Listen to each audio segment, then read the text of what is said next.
Where it is time to say hello to the most talented and handsome PK in Ireland. Now, I know what you're thinking, folks.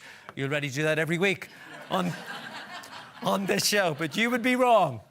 Because standing in the wings is a living legend who has hosted this very show for 10 years, his own radio show for over 40.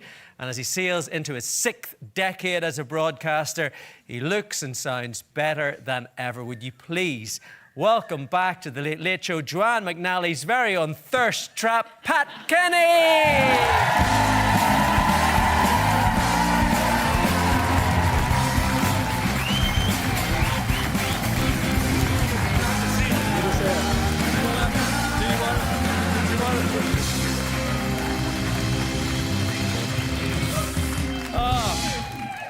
PK talks to PK. PK talks to PK. I feel like the lodger who has done up the flat and the real owners come back. You didn't do much to it, I have to say. We didn't do much to it. How does it feel to be back? How does it feel to be very strange, sitting in this seat and not this seat? Well, some things are the same. Some of the faces happily are the same. Alan up in the box.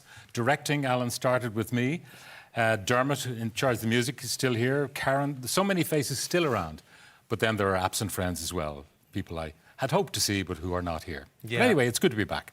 It's great to have you back. I know that when you were hosting this show on a Friday, you had your own show before that on a Saturday. You were well used to working a weekend. You're now back to weekends on News Talk. How are you settling in with that? Well, it's early days. 3 weeks in, heaven knows how many to go. I flipped my week. I mean, I was up at around 5:30 every morning, Monday to Friday. And now I can sleep until whatever, Monday to Friday, and in theory. Do you? Not really, no. And then Saturday and Sunday, when I used to sleep, I used to wake at 5:30 and say, oh, it's Saturday. Back to sleep again. Oh, it's Sunday. Back to sleep again. Now I'm up at around 6 on Saturday and Sunday. So it's a show that you're going to keep doing. I know that you're one of these people who loves to work and you live for your work. You've been doing this for over 50 years. I started in 1972 in the GPO as a radio continuity announcer. That was when I started. And it was a very strange place, full of green bays. But I was fascinated by the red lights going on and all of these very arty-farty people walking around the place. And I suppose I became one of them.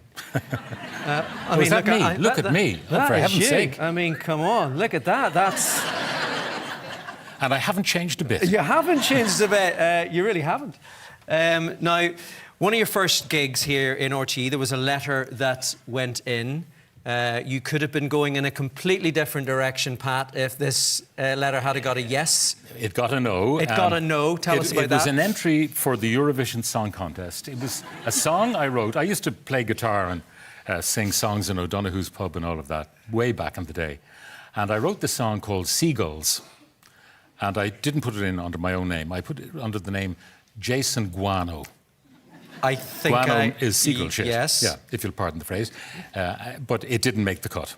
I had to send it in as sheet music, which I had to persuade someone else to write for me. Okay. And I got the Dear Jason letter. Sorry, but no thanks. You did, however, end up on Eurovision a few years after that. I did, and it was a strange thing. I was on the RTE Authority at the time, and I fancied myself as kind of a current affairs broadcaster. And I thought, do I really want to do this? And the then chairman of the Authority came to me and said, look, you've got to ask yourself, this is for Ireland, do it for Ireland, and then you can go back and interview the Taoiseach if you want. So myself and Michelle Rocca presented that show, and Celine Dion was the winner. And that marked the beginning I think, Pat, you were the winner with that look. That is very Clark Kent right there. I don't recognise that man at all. I mean, come on, that is so good. That is so good. Good times. Good times. Yeah. You've had many good times in this studio. You've had many standout shows. You've had many sit-down shows. I remember you coming into this studio on an elephant at one point.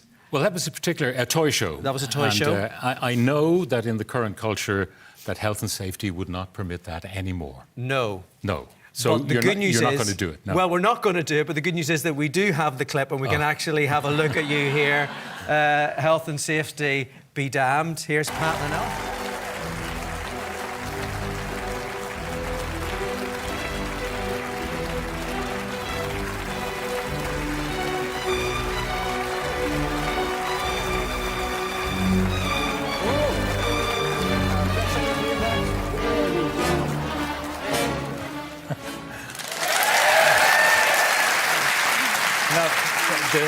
the extraordinary thing there, that wasn't the first time I was on the back of an elephant, because my father was the elephant keeper in Dublin Zoo. Of course. And my grandfather before him was also the elephant keeper in Dublin Zoo.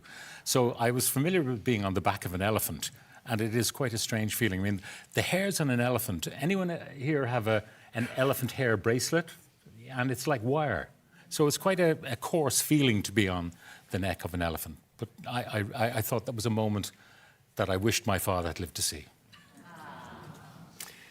You talk about interviewing the Taoiseach, you talk about Eurovision, the toy show, all of these things. There are very few broadcasters that can do it all, and there's been a lot of memories that stand out when you were sitting in this chair. One for a lot of people was whenever you interviewed Joe Riley, Yeah. who...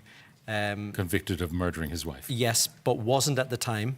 No. And that was an extraordinary interview. What are your memories of that? My memories of that, it was a strange encounter because he was there and his in-laws were there, the family of his late wife. And there was a tension in the air. Not everyone was convinced at that time that he was the guilty party. That emerged later. But there was a strangeness in the relationship between Rose and Jim and Joe Riley. And even afterwards, Joe vanished very quickly. The rest of us went to the green room and had tea, coffee, glass of wine or whatever, and had a chat about the terrible situation that they had found themselves in. Joe split very, very quickly, which we all thought was rather odd. There's a moment in the interview which was just so compelling, and we actually have it here, is when you asked this question.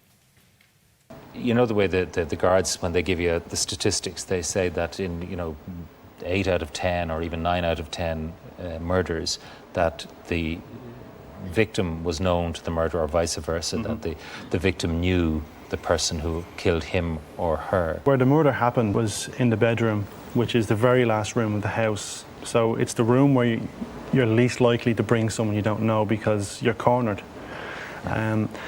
My view as well would be, and again it's just my view, it's not a police theory, it's just my own personal belief, is that she knew the person, because why else would you kill her? If it's a violent robbery, why go to the extreme of murdering the person unless they can identify you?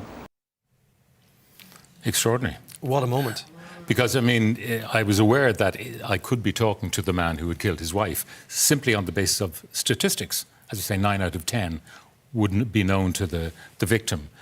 The other thing, that even before going into studio, there was a vague unease about him, because I remember some of the interviews he gave. He was asked by the police, was there anything taken from the house? And he said, towels. Now, I don't know how many men in this studio here would know how many towels they have and how many might be missing on any given day. And that kind of made me feel a little bit uneasy about it. But I didn't know for sure. And I can't say I suspected during that interview that he was the one. When I was looking back at that interview this week, the first thing that came to my mind was that is an interview that probably couldn't be done today. You know, in the way that TV has changed, in the way that regulations are. I was wondering why you didn't have Enoch Burke on. Yeah. In my time with my late producer, Larry Masterson, he would have been first on our guest list. Yeah. Let's get Enoch and see just what he's made of. I think that with a lot of these things, when you are interviewing people, that's exactly what I'm saying, is that there is various parameters and questions you can ask and questions that you legally can't ask. Whereas whenever I was looking at you doing that, I was going, this is an incredible piece of television. I mean, how has the job changed over the years for you, would you say? Well, for me, it's changed. When I moved to News Talk, it was much, I think, looser in terms of control than what had been happening in RT. I felt liberated when I went to News Talk. I could ask the kind of questions, I could opinionate in ways that were not permitted at that time in RT. I'm not sure how it is today. Even though I would say that the time I spent in RT, 40 years or whatever, it was fun. It was the best of times. I think we got the very best of RT at that stage. The studios were busy. Everyone was making all sorts of programs. It wasn't farmed out here, there and yon.